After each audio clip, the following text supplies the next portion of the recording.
Karena gue nggak tahu apakah desain dari Oppo Reno 5 5G ini cukup membuat kalian betah untuk pakai smartphone ini dalam jangka panjang sampai 2-3 tahun sampai nanti 5G masuk ke Indonesia. Gue nggak tahu.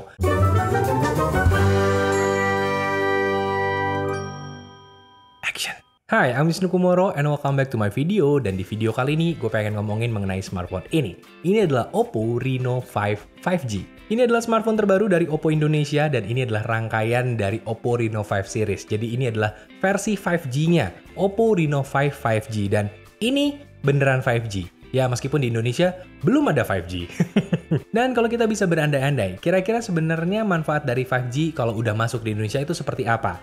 Jawabannya ya sebenarnya banyak gitu. Tapi satu hal yang perlu teman-teman ingat, 5G di sini lebih dari sekedar internet cepat. 5G itu lebih dari sekedar indikator kecepatan internet.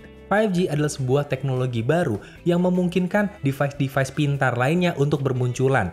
Dan itu juga bisa mengoptimalkan device-device yang saat ini sudah ada. Misalkan smartphone, kemudian juga smart car, kemudian juga smart devices lainnya untuk smart home.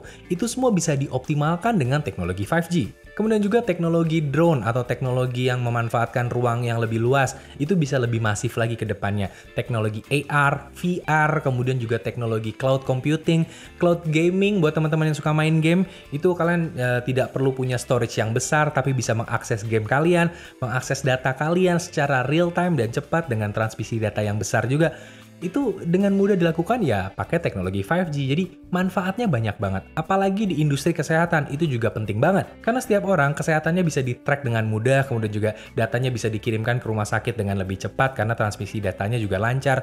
Dan itu semua pakai teknologi 5G. Jadi gue berharap banget 5G ada di Indonesia karena smartphone ini udah support. Ini adalah sebuah smartphone yang bisa gue bilang future proof. Tapi untuk saat ini ya kondisinya masih belum bisa. 5G belum ada dan 5G di smartphone ini pun masih di-lock atau dikunci, dan itu karena regulasi, dan nantinya akan di-unlock begitu 5G sudah diimplementasikan di Indonesia, sudah dikomersialisasikan untuk umum, ini langsung akan di-unlock oleh Oppo Indonesia. Kapan itu? Ya doakan saja segera. Well, terlepas dari itu, sebenarnya Oppo Reno 5 5G ini adalah smartphone yang oke. Karena smartphone ini memiliki prosesor Snapdragon 765G dengan RAM 8GB dan storage 128GB. Menjalankan ColorOS 11.1 berbasis Android 11. Dan di atas kertas, spesifikasi ini lebih tinggi ketimbang versi 4G-nya. Total memiliki 8 core dengan satu core berjalan di speed 2,4 GHz, satu core lainnya di 2,2 GHz, dan 6 sisanya di 1,8 GHz. Dan prosesor ini memiliki Big Little Technology, yang artinya prosesor dapat switch antara dua set core untuk optimalisasi. Jadi misalkan core yang lebih kencang dipakai untuk main game, sedangkan core yang lebih pelan untuk checking emails atau hal-hal ringan lainnya. Ini menyebabkan manajemen baterainya jadi lebih bagus. Begitupun hasil benchmark storage-nya, mendapatkan skor read and write yang menurut gue masih cukup termaafkan lah untuk segmentasi dan juga harganya. Bisa gue bilang hasil ini masih masuk dalam kategori cukup. Dan sekarang kita bahas mengenai power manajemennya. Oppo Reno 5 5G ini memiliki baterai 4300 mAh. Dan secara normal harusnya bisa bertahan untuk penggunaan harian yang kalian lakukan. Kalau dari hasil benchmark sih ini cukup lumayan menemani berbagai aktivitas. Bisa bertahan 4-11 jam di berbagai kegiatan yang berbeda. Namun rata-ratanya mendapatkan angka 8,4 jam. Dan berdasarkan pengalaman gue, ini adalah angka yang menurut gue cukup bagus. Hasil baterai ini bisa jadi karena teknologi Dynamic Frequency Scaling dari Snapdragon 765G yang memungkinkan prosesor untuk menghemat daya ketika load-nya lagi ringan.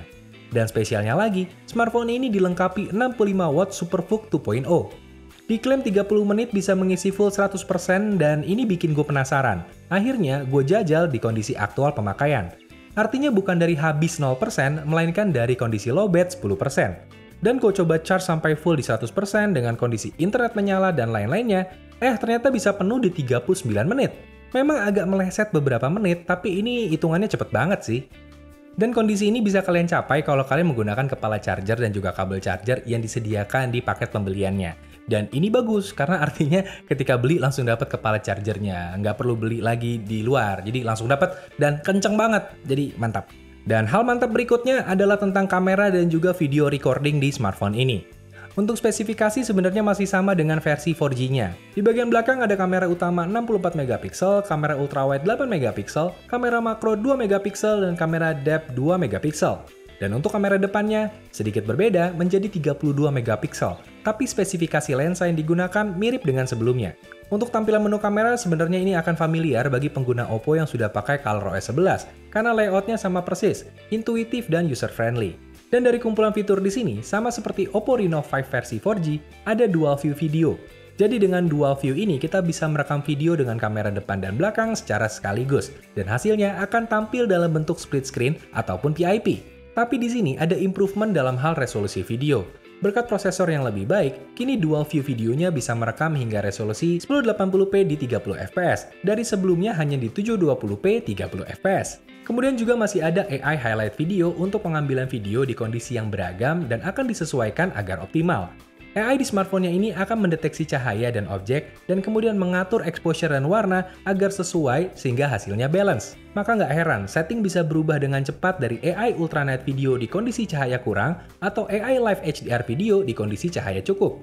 Dan untuk perekaman videonya sendiri, sebenarnya Oppo Reno 5 ini support hingga 4K 30 fps atau 1080p di 60 fps untuk kamera belakang. Dan untuk kamera depannya, support di 1080p 30 fps. Oh ya, di sini juga ada portrait beautification video, di mana kita bisa rekam video dengan tambahan efek beauty, supaya beauty dan hasilnya ya beauty lah pokoknya. Silahkan dicoba aja.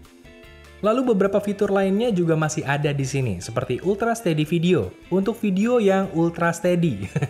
Ya maksudnya nggak goyang-goyang berlebihan ketika ambil video. Lalu AI Scene Enhancement juga masih ada untuk pengaturan otomatis di berbagai kondisi. Kemudian juga ada Movie Mode untuk pengaturan perekaman secara manual.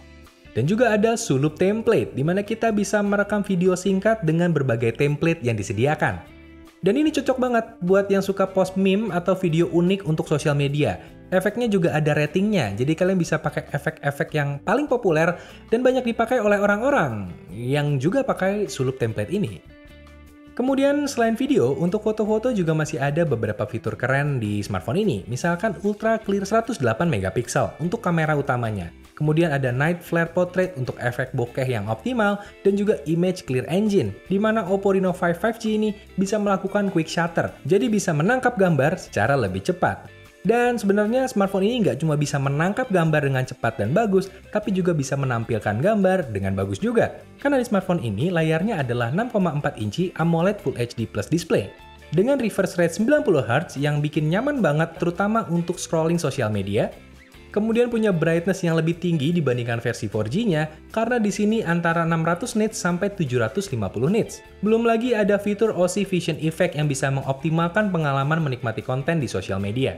Oh ya, karena ini adalah layar AMOLED, otomatis di sini ada Always On Display dan ini bisa di-custom. Jadi kalian bisa membuat pattern sendiri untuk Always On Display yang ditampilkan di smartphone kalian. Dan yang di-custom nggak cuma itu, karena dark mode yang ada di smartphone ini juga ada 3 tipe. Jadi nggak cuma gelap total, tapi ada abu-abu. Pas untuk orang yang pengen dark mode tapi nggak dark-dark amat gitu ya. Nah, ini bisa dilakukan di smartphone ini. Ini semua berkat ColorOS 11.1-nya. Oh iya, Oppo juga nggak lupa menyematkan fitur yang berkaitan sama kesehatan di smartphone ini, karena ada Eye Comfort. Dan di sini Eye Comfort-nya nggak hanya mengurangi blue light biar mata nggak sakit, tapi juga bahkan ada pengaturan black white untuk mereduce warna sehingga tampilan jadi grayscale. Ya ini cocok buat gue lah, yang masih sering buka smartphone ketika menjelang tidur. Nah, ini cocok. Dan ngomongin tentang cocok-cocokan, semoga kalian cocok juga dengan dua varian warna yang dimiliki oleh Oppo Reno 5 5G ini. Ada warna Galactic Silver dan juga Starry Black. Dan uniknya, ini memiliki bobot yang berbeda. Untuk warna Galactic Silver, bobotnya 180 gram. Sedangkan warna Starry Black, bobotnya 172 gram. Di Galactic Silver, itu warnanya ada pewarnaan khusus yang disebutnya Reno Glow 2.0. Jadi, ada lapisan khusus yang disematkan sehingga jadi fingerprint resistant atau sulit untuk mengecap fingerprint di bagian back covernya gitu. Sedangkan di Starry Black ini tidak ada. Dan sebagai konklusi, menurut gue Oppo Reno 5 5G ini adalah smartphone yang lebih menarik. Kenapa lebih menarik? Karena ya smartphone ini menawarkan hal lebih. Karena di sini prosesornya lebih kencang, kemudian juga ada beberapa improvement di sektor kameranya. Dan yang terpenting, ini sudah 5G. Dan menurut gue, ini seperti sebuah statement kalau smartphone yang future-proof atau bisa dipakai dalam jangka waktu lama, itu nggak melulu di kategori flagship, tapi mid-range juga bisa. Dan itu dilakukan di Oppo Reno 5 5G ini. Karena seperti yang kita tahu, kalau ada orang nanya mengenai smartphone apa yang akan digunakan untuk jangka panjang, biasanya kita merekomendasikan flagship. Dan ya jarang kita merekomendasikan mid-range karena memang tidak future-proof. Tapi smartphone ini memberikan statement yang berbeda. Kalau mid-range juga bisa future-proof, bisa dipakai jangka waktu panjang, 2-3 tahun itu nggak ada masalah. Apalagi di sini secara performa juga menurut gue stabil, prosesornya juga bagus, jadi bisa bertahan 2-3 tahun ke depan sampai 5G masuk ke Indonesia. Kemudian juga udah ada NFC-nya, jadi secara performa menurut gue nggak ada hambatan sama sekali untuk pakai ini secara jangka panjang. Paling cuma ada satu catatan, yaitu adalah desainnya. Karena gue nggak tahu apakah desain dari Oppo Reno 5 5G ini cukup membuat kalian betah untuk pakai smartphone ini dalam jangka panjang sampai 2-3 tahun sampai nanti 5G masuk ke Indonesia. Gue nggak tahu. Dan kalau masalah selera, ya kalian sendiri yang bisa nentuin. Gue cuma bisa menunjukkan kalau ini desainnya ya seperti ini. Ini bagus pada saat ini. Gue nggak tahu 2-3 tahun lagi apakah masih menarik untuk kalian? Kalian yang bisa jawab. Dan sekian untuk video kali ini. Kalau kalian suka dengan videonya, silahkan like dan subscribe. Dan kalau kalian suka banget, silahkan di-share ke teman-teman kalian. Question of the day untuk video kali ini adalah apa pendapat kalian tentang smartphone ini? Silahkan tulis di bagian komen. Dan Wisnu Kumoro pamit. Dadah!